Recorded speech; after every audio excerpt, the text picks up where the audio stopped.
അങ്ങനെ മാസങ്ങൾ നീണ്ട സ്പെക്കുലേഷൻ, റൂമേഴ്സ്, ലീക്സ് എല്ലാത്തിനും ഒടുവിൽ ആപ്പിളിൻ്റെ WWDC ഇവൻറ്റിൽ വെച്ച് പുതിയ ഓപ്പറേറ്റിംഗ് സിസ്റ്റംസ് റിലീസ് ചെയ്തേക്കുവാണ് ആപ്പിൾ.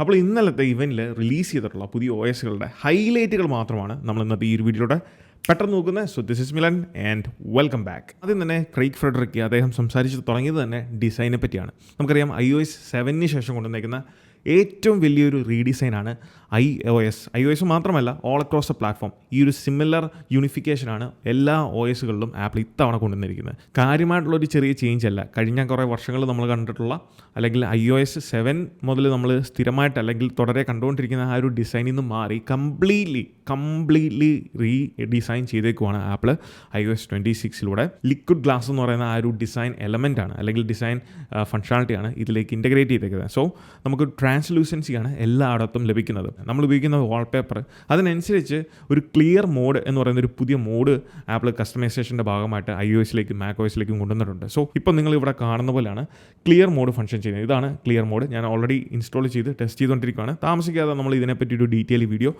ഉടൻ തന്നെ നിങ്ങൾക്ക് പ്രതീക്ഷിക്കാം. വർഷങ്ങളായിട്ടുള്ള ഒരു ആപ്പിൾ യൂസറിനെ സംബന്ധിച്ചോളം ഒരു ഫ്രഷ്നെസ് എവിടെയൊക്കെയോ നമുക്ക് തീർച്ചയായിട്ടും ഈ ഒരു അപ്ഡേറ്റിലൂടെ ലഭിക്കും എന്നുള്ളതാണ് ഇതിൻ്റെ അടിസ്ഥാനപരമായിട്ടുള്ളൊരു കാര്യം. പ്രത്യേകിച്ച് camera application, phone app, messages, safari, photos app ഇതെല്ലാം തന്നെ കോർ എലമെൻറ്റുകൾ റീഡിസൈൻ ചെയ്തിട്ടുണ്ട്.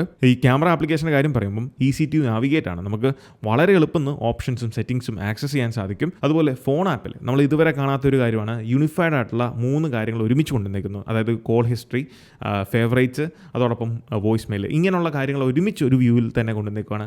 ഈ ഒരു റീഡിസൈൻ എന്നതിലുപരി നമുക്ക് യൂസേഴ്സിന് ഹാൻഡി ആയിട്ടുള്ള കുറേ ഫീച്ചേഴ്സും ആപ്പിൾ ഇതിൽ കൊടുത്തിട്ടുണ്ട്. അതിലൊന്നാണ് ഫോൺ ആപ്പിലുള്ള screening tool, live translation, hold assist. So screening tool എന്തിനാണെന്ന് വെച്ചാൽ നമുക്ക് സ്പാം കോൾസ് ഒക്കെ വരുവാണെന്നുണ്ടെങ്കിൽ ആ സ്പാം കോൾസ് നമ്മളെ ഡിസ്റ്റർബ് ചെയ്യത്തില്ല. ആദ്യം ഓട്ടോമാറ്റിക്കലി നമ്മുടെ ഡിവൈസ് തന്നെ അത് അറ്റൻഡ് ചെയ്യും.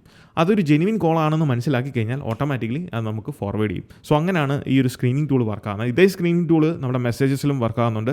സോ സ്പാം മെസ്സേജുകൾ, അങ്ങനെയുള്ള മെസ്സേജുകളെല്ലാം തന്നെ നമുക്ക് എലിമിനേറ്റ് ചെയ്യാൻ സാധിക്കും. അതുപോലെ ലൈവ് ട്രാൻസ്ലേഷൻ നമുക്ക് ഓൾ അക്രോസ് പ്ലാറ്റ്ഫോം, ഫേസ് ടൈമിൽ, ഓഡിയോ കോളിൽ, ഇങ്ങനെയുള്ള എല്ലാ മേഖലകളിലും നമുക്ക് ലൈവ് ട്രാൻസ്ലേഷൻ എന്ന് പറയുന്ന ഫീച്ചർ ഫങ്ഷൻ ചെയ്യുന്നതാണ്. നിലവിൽ കുറച്ച് ലാംഗ്വേജുകളാണ് ഇതിലേക്ക് ആഡ് ചെയ്തേക്കുന്നത്. സോ ജർമ്മൻ, ഡച്ച് അല്ലെങ്കിൽ സ്പാനിഷ് അങ്ങനെയുള്ള ലാംഗ്വേജ് ഡയറക്റ്റ് ഇംഗ്ലീഷിലേക്ക് നമുക്ക് ട്രാൻസ്ലേറ്റ് ചെയ്യാൻ അല്ലെങ്കിൽ ലൈവായിട്ട് തന്നെ നമുക്ക് കേൾക്കാൻ സാധിക്കുന്നതായിരിക്കും. ഹോൾഡ് അസിസ്റ്റ് വളരെ യൂസ്ഫുൾ ആണ്. കാരണം ഏതെങ്കിലും കസ്റ്റമർ കെയറിലേക്കോ അങ്ങനെയൊക്കെ സർവീസിലേക്ക് വിളിക്കുമ്പം നമുക്കറിയാം ഓട്ടോമേറ്റഡ് ആയിട്ടുള്ള ട്യൂണുകളും കാര്യങ്ങളൊക്കെ വരും. കുറേ നേരം ചിലപ്പോൾ നമ്മൾ വെയിറ്റ് ചെയ്യേണ്ടി വരും ഒരു ഏജൻറ്റുമായിട്ട് കണക്ട് ചെയ്യാൻ. സോ അങ്ങനെയുള്ള സമയത്ത് നമ്മൾ ആ ഒരു ആപ്പിൽ നിന്ന് എക്സിറ്റ് ആയാലും ഏജൻറ്റ്, ഒരു ശരിക്കുമുള്ള ഏജൻറ്റ് കണക്റ്റ് ആയി കഴിയുമ്പം നമ്മളെ ഈ ഒരു ഹോൾഡ് അസിസ്റ്റ് നോട്ടിഫൈ ചെയ്യും. മെസ്സേജിലൂടെ നോട്ടിഫൈ ചെയ്യുന്നതാണ് ഏജൻറ്റ് കണക്റ്റ് ആയി എന്നുള്ളത്. സോ അങ്ങനെ ആ ഒരു ടൈം നമുക്ക് വെറുതെ അതിൻ്റെ ഫ്രണ്ടിൽ കളയേണ്ട ആവശ്യമില്ല. പിന്നീട് പുതിയ 2 ആപ്ലിക്കേഷൻസ് പുതിയതായിട്ട് ആപ്പിൾ കൊണ്ടുവന്നിട്ടുണ്ട്. ഒന്ന് പ്രിവ്യൂ ആപ്പാണ്. macOSലുള്ള പോലെ തന്നെ നമുക്ക് PDFകൾ ഇതൊക്കെ പെട്ടെന്ന് തന്നെ നമുക്ക് പ്രിവ്യൂ ചെയ്യാൻ സാധിക്കും. അതോടൊപ്പം ക്ലിപ്പ് ബോർഡ് ആക്ടിവിറ്റി നമുക്കിപ്പം എനേബിൾ ചെയ്തിട്ടുണ്ട്. നമ്മൾ കോപ്പി ചെയ്യുന്ന കാര്യങ്ങൾ ഒരു പ്രത്യേക ക്ലിപ്പ് ബോർഡിലേക്ക് വന്ന് കിടക്കുന്നതായിരിക്കും. അവിടെ നിന്ന് നമുക്ക് പെട്ടെന്ന് ആക്സസ് ചെയ്യാനും ഈ ഒരു പ്രിവ്യൂ ആപ്ലിക്കേഷൻ ഉപയോഗിച്ച് നമുക്ക് അത് വേണമെങ്കിൽ പിന്നീടും റീയൂസ് ചെയ്യാനും സാധിക്കുന്നതാണ്. അതുപോലെ ഡെഡിക്കേറ്റഡ് ആയിട്ടുള്ള ഗെയിമിംഗ് ആപ്ലിക്കേഷൻ നമുക്ക് ഐഫോണിലേക്ക് വന്നേക്കുവാണ്. ഈ ഒരു ആപ്ലിക്കേഷൻ ഉപയോഗിച്ചുകൊണ്ട് നിങ്ങളുടെ ഫ്രണ്ട്സുമായിട്ട് ഈവൻ സിംഗിൾ പ്ലെയർ ഗെയിം ആണെങ്കിൽ പോലും ചലഞ്ചസ് അല്ലെങ്കിൽ പ്ലേ ടുഗദർ എന്ന് പറയുന്ന ഈ ഒരു ഫീച്ചർ ഉപയോഗിച്ചുകൊണ്ട് നിങ്ങൾക്ക് നിങ്ങളുടെ ഫ്രണ്ട്സുമായിട്ട് ഒരുമിച്ച് ഗെയിം കളിക്കാൻ സാധിക്കുന്നതാണ്. അങ്ങനെ നിരവധി യൂസ്ഫുൾ ആയിട്ടുള്ള ഓപ്ഷൻസ് ആണ് കൊണ്ടുവന്നേക്കുന്നത്.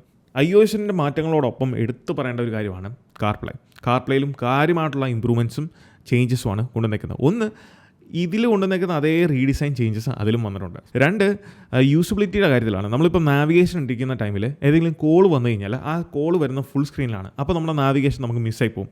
അതൊരു വലിയ തലവേദനയായിരുന്നു. അത് ആപ്പിൾ പരിഹരിച്ചിട്ടുണ്ട്. സോ ലൈവ് ആക്ടിവിറ്റീസ് എന്നുള്ള രീതിയിൽ ചെറിയ രീതിയിൽ നമുക്കൊരു സൈഡിലായിട്ട് ഈ നാവിഗേഷൻ ഇട്ടാൽ പോലും സൈഡിലായിട്ടായിരിക്കും നമുക്ക് കോൾ വരുന്നത്. സോ അങ്ങനെ നമുക്ക് അറ്റൻഡ് ചെയ്യാൻ സാധിക്കുന്നതാണ്. 3, നമ്മളെ സ്റ്റാൻഡ് ബൈ മോഡ്, ഐഫോണിലുള്ള സ്റ്റാൻഡ് ബൈ മോഡ് പോലെ വിജിറ്റുകൾ നിങ്ങൾക്ക് ഇനി മുതൽ ഡെഡിക്കേറ്റഡ് ആയിട്ടുള്ള വിജിറ്റ് സെഷൻ തന്നെ കാർപ്ലേയിൽ ആപ്പിൾ കൊടുത്തിട്ടുണ്ട്. സോ ഇഷ്ടമുള്ള വിജിറ്റുകൾ നമുക്ക് യൂസ് ചെയ്യാൻ സാധിക്കുന്നതാണ്. iOSന് ശേഷം ആപ്പിൾ ഇൻട്രൊഡ്യൂസ് ചെയ്തത് WatchOS 26 ആണ്. ഒന്ന്, എല്ലായിടത്തും ഉള്ള പോലെ തന്നെ UI ചേഞ്ചുകൾ, മൊത്തത്തിൽ UI ചേഞ്ച് ചെയ്തിട്ടുണ്ട്. 2, WatchOSലേക്ക് cloud based Apple intelligence integration Apple ഇപ്പം പുതുതായിട്ട് കൊണ്ടുവന്നേക്കുവാണ്. സോ ഈ ഒരു ഇൻ്റഗ്രേഷൻ എങ്ങനെയാണ് വർക്ക് ചെയ്യുന്നതെന്ന് വെച്ചാൽ നമ്മൾ ഐഫോണിലുള്ള പോലെ ഇമേജ് പ്ലേ ഗ്രൗണ്ടോ അല്ലെങ്കിൽ സിറിയുടെ ഇൻ്റലിജൻസ് ഇൻ്റഗ്രേഷൻ അല്ല, ആ രീതിയിലുള്ള ഇൻ്റഗ്രേഷൻ അല്ല. അതിന് പകരം ആപ്ലിക്കേഷൻസിനകത്ത് നമ്മളെ യൂസേഴ്സിനെ ഹെൽപ്പ് ചെയ്യുന്ന രീതിയിലുള്ള വളരെ ചെറുതായിട്ടുള്ള ഇൻ്റഗ്രേഷൻസ് ആണ്. അതിലൊന്ന് വർക്കൗട്ട് ബഡ്ഡിയാണ്. നമുക്ക് വർക്കൗട്ട് സ്റ്റാർട്ട് ചെയ്ത് കഴിഞ്ഞാൽ എയർപോഡ്സൊക്കെ നമ്മൾ കണക്ട് ചെയ്തിട്ടുണ്ടെങ്കിൽ നമുക്ക് ചെറിയ പെപ്റ്റോക്കൊക്കെ തന്ന് നമ്മളൊന്ന് മോട്ടിവേറ്റ് ചെയ്യും. നമ്മളുടെ ലൈവ് ഡേറ്റ, അതായത് വർക്കൗട്ട് ചെയ്യുന്നതിൻ്റെ ലൈവ് ഹെൽത്ത് ഡേറ്റ ആക്സസ് ചെയ്തുകൊണ്ട് അതിലുള്ള മാറ്റങ്ങളെപ്പറ്റി നമ്മളോട് സംസാരിക്കും. നമ്മൾ വർക്കൗട്ട് ചെയ്തുകൊണ്ടിരിക്കുന്ന ടൈമിലാണെങ്കിൽ പോലും നമ്മളോട് ഓരോ കാര്യങ്ങളും നമുക്ക് കൃത്യമായിട്ട് പറഞ്ഞു തരുന്നതായിരിക്കും. അതോടൊപ്പം നമ്മളെ ഗൈഡ് ചെയ്യുന്നതായിരിക്കും. അതോടൊപ്പം ഫൈനൽ നമ്മൾ വർക്കൗട്ട് കംപ്ലീറ്റ് ആക്കി കഴിയുമ്പം ആ ഒരു വർക്കൗട്ടിൻ്റെ ഫുൾ അനാലിസിസ് നമുക്കെടുത്ത് അതിൻ്റെ പ്രീവിയസ് വർക്കൗട്ടുമായിട്ടുള്ള കമ്പാരിസണും അങ്ങനെയുള്ള ഡേറ്റാസ് നമുക്ക് കൃത്യമായിട്ട് പ്രൊവൈഡ് ചെയ്യുന്നതായിരിക്കും. അതാണ് ഈ ഒരു വർക്കൗട്ട് ബഡ്ഡി എന്ന് പറയുന്നത്. 3 വർക്കൗട്ടിൽ തന്നെ നമുക്കിപ്പം ബിൽറ്റ് ഇൻ ആയിട്ടുള്ള മ്യൂസിക് ആപ്പ് ഇൻ്റഗ്രേറ്റ് ചെയ്തിട്ടുണ്ട്. സോ നിങ്ങൾ വർക്കൗട്ട് ചെയ്യുന്ന വെളിയിൽ പോയി മ്യൂസിക് ആപ്പ് സെപ്പറേറ്റ് ഓപ്പൺ ചെയ്ത് ഒന്നും ചെയ്യേണ്ട ആവശ്യമില്ല. അതിൽ കസ്റ്റമൈസ്ഡ് ആയിട്ടുള്ള പ്ലേലിസ്റ്റുകൾ, നിങ്ങൾ കേട്ടുകൊണ്ടിരിക്കുന്ന പോഡ്കാസ്റ്റുകൾ, ഇനി അതല്ല നിങ്ങൾ എടുത്തിരിക്കുന്ന വർക്കൗട്ട് ഏതാണോ അതിനെ ബേസ് ചെയ്തിട്ടുള്ള ഓട്ടോമാറ്റിക്കലി ക്യൂറേറ്റഡ് ആയിട്ടുള്ള ഒരു പ്ലേലിസ്റ്റ് അല്ലെങ്കിൽ മ്യൂസിക്കുകൾ പ്ലേ ചെയ്യുന്നതായിരിക്കും. 4 നോട്ടിഫിക്കേഷൻസ്. ചില സമയങ്ങളിൽ ഓക്വേർഡായിട്ട് നമുക്ക് തോന്നാറുണ്ട് ആപ്പിൾ വാച്ചിൽ വരുന്ന നോട്ടിഫിക്കേഷൻസ്. സോ അത് കംപ്ലീറ്റ്ലി ആപ്പിൾ ഇപ്പം എലിമിനേറ്റ് ചെയ്തിട്ടുണ്ട്. അതെങ്ങനെയാണെന്ന് വെച്ചാൽ ഇൻ്റലിജൻസിൻ്റെ സഹായത്തോടെ നമ്മളുള്ള എൻവറൈൻമെൻറ്റ്, ഇപ്പോൾ നമ്മളൊരു ഫംഗ്ഷൻ, ഒരു പാർട്ടിക്കിടയിലാണ്, അല്ലെങ്കിൽ നമ്മൾ തിയേറ്ററിലാണ്, അങ്ങനെയുള്ള സിറ്റുവേഷൻസും എൻവറോൺമെൻറ്റും ഓട്ടോമാറ്റിക്കലി മനസ്സിലാക്കി അതിനനുസരിച്ച് വോളിയത്തിനെ കൺട്രോൾ ചെയ്യും അല്ലെങ്കിൽ അഡ്ജസ്റ്റ് ചെയ്യുന്നതാണ്. അതിനോടൊപ്പം ഫ്ലിക്ക് എന്ന് പറയുന്നൊരു പുതിയ ജസ്റ്റർ ആപ്പിൾ ഇൻട്രൊഡ്യൂസ് ചെയ്തേക്കുവാണ്. അതായത് വരുന്ന നോട്ടിഫിക്കേഷൻസ്, മെസ്സേജസ് ആയിക്കോട്ടെ, എന്ത് നോട്ടിഫിക്കേഷൻസ് ആകട്ടെ, ഇത് വന്നു കഴിയുമ്പോൾ നമുക്കറിയാം ഈ സ്ക്രീനിൽ അതങ്ങനെ കിടക്കും. നമ്മൾ ചിലപ്പം ഈ ഒരു ബാക്ക് ബട്ടൺ അടിച്ചാലേ പോകത്തുള്ളൂ, അല്ലെങ്കിൽ കുറച്ച് നേരെ കഴിഞ്ഞിട്ടായിരിക്കും അത് ഓട്ടോമാറ്റിക്കലി പോകുന്നത്. എന്നാൽ അത് കംപ്ലീറ്റ്ലി അവോയ്ഡ് ചെയ്യാൻ ഫ്ലിക്ക് എന്ന് പറയുന്ന ഒരു ജസ്റ്റർ കൊണ്ടുവന്നേക്കുവാണ്. സോ മെസ്സേജ് അല്ലെങ്കിൽ നോട്ടിഫിക്കേഷൻ വന്നു കഴിഞ്ഞാൽ ജസ്റ്റ് നിങ്ങളിങ്ങനെ തിരിച്ചാൽ മതി, ഓട്ടോമാറ്റിക്കലി ആ ഒരു ഫ്ലിക്ക് ജസ്റ്റർ ഈ ഒരു നോട്ടിഫിക്കേഷനെ ഡിസ്മിസ് ചെയ്യും. കോളുകളെ, നമുക്ക് വരുന്ന ഓഡിയോ വീഡിയോ കോളുകളെ, അലാംസ്, ടൈമറൊക്കെ സെറ്റ് ചെയ്തിട്ടുണ്ടെങ്കിൽ അതൊക്കെ ഡിസ്മിസ് ചെയ്യാൻ നമ്മൾ പിന്നീട് വാച്ച് എടുത്ത് ബട്ടണെ ഞെക്കുകയോ ഒന്നും വേണ്ട. ജസ്റ്റ് നിങ്ങൾ ഈ ഫ്ലിക്ക് ജസ്റ്റർ കാണിച്ചാൽ മതി, ഓട്ടോമാറ്റിക്കലി ഡിസ്മിസ് ആക്കുന്നതായിരിക്കും. അത് നല്ലൊരു കാര്യം തന്നെയാണ്. പുതിയ നോട്ട്സ് ആപ്പ് ആദ്യമായിട്ട് ആപ്പിൾ വാച്ചിലേക്ക് കൊണ്ടുവരുവാണ്. സോ നോട്ട്സ് ആപ്പ് ഉപയോഗിച്ച് നമുക്ക് പെട്ടെന്ന് ക്വിക്ക് നോട്ടുകൾ അത് ഇനി മുതൽ സാധിക്കുന്നതാണ്. അതോടൊപ്പം പ്രീവിയസ് നോട്ടുകൾ നമുക്ക് ഇവിടെ നിന്ന് തന്നെ ആക്സസ് ചെയ്യാൻ സാധിക്കും.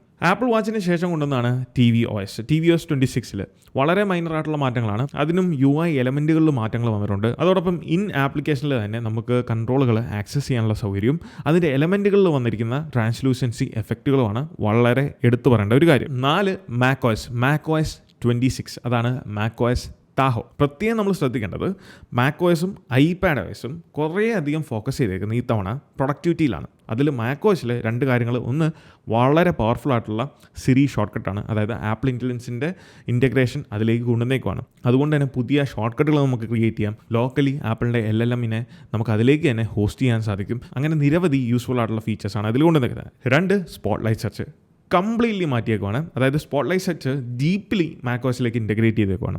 നിങ്ങൾക്ക് എക്സാക്ട്ലി വേണ്ട എന്ത് കാര്യമാണോ അതിനെപ്പോലും നിങ്ങൾക്ക് ഡീപ്പായിട്ട് ഫിൽറ്റർ ചെയ്തെടുക്കാൻ സാധിക്കും.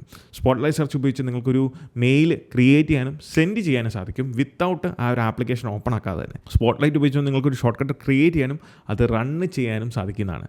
ഇങ്ങനെ നിരവധി കാര്യങ്ങളാണ് നിങ്ങൾക്ക് സ്പോട്ട്ലൈറ്റ് ഉപയോഗിച്ച് ഇനി macOSൽ ചെയ്യാൻ സാധിക്കുന്നത്. അതും വളരെ ഫാസ്റ്റായിട്ടും എഫിഷ്യൻ്റായിട്ടും നിങ്ങളുടെ വർക്ക് ഫ്ലോനെ നല്ല രീതിയിൽ ഇമ്പ്രൂവ് ചെയ്യുന്ന രീതിയിലുള്ള ഫംഗ്ഷനാലിറ്റീസും ഫീച്ചേഴ്സുമാണ് macOSലേക്ക് കൊണ്ടുവന്നേക്കുന്നത്. കൺട്രോൾ സെൻറ്ററും മെനു ബാറും നമുക്ക് ഇനി മുതൽ കസ്റ്റമൈസ്ഡ് ആയിട്ടുള്ള കൺട്രോളുകൾ ആഡ് ചെയ്യാൻ സാധിക്കും. മെനു ബാർ എന്ന് പറയുന്ന ആ ഒരു സംഭവം എടുത്തു കളഞ്ഞു. കുറച്ചും കൂടെ കസ്റ്റമൈസേഷന് പ്രാധാന്യങ്ങൾ നൽകിയിട്ടുണ്ട്. പ്രത്യേകിച്ച് ഫോൾഡേഴ്സ് നമുക്ക് കസ്റ്റമൈസ് ചെയ്യാൻ സാധിക്കും. ഐക്കൺസ് അല്ലെങ്കിൽ ഓവറോൾ ഡെസ്ക്ടോപ്പിൻ്റെ ലുക്ക് തന്നെ നമുക്ക് കുറച്ചും കൂടെ പേഴ്സണലൈസ്ഡ് ആക്കാൻ സാധിക്കും. അതിനകത്ത് ഇഷ്ടമുള്ള കളേഴ്സ് ആഡ് ചെയ്തുകൊണ്ട്, വാൾപേപ്പറുമായിട്ട് മാച്ച് ചെയ്ത കളേഴ്സ് ആഡ് ചെയ്തുകൊണ്ട് ആ രീതിയിലെല്ലാം കസ്റ്റമൈസേഷൻ ഓപ്ഷൻസും കൊണ്ടുവന്നിട്ടുണ്ട്. iOSലും കാർപ്ലേയിലും ഉള്ള പോലെ ലൈവ് ആക്ടിവിറ്റീസ് ഇനി മുതൽ നമുക്ക് macOSലും ആക്സസ് ചെയ്യാൻ സാധിക്കുന്നതാണ്. And finally dedicated game app.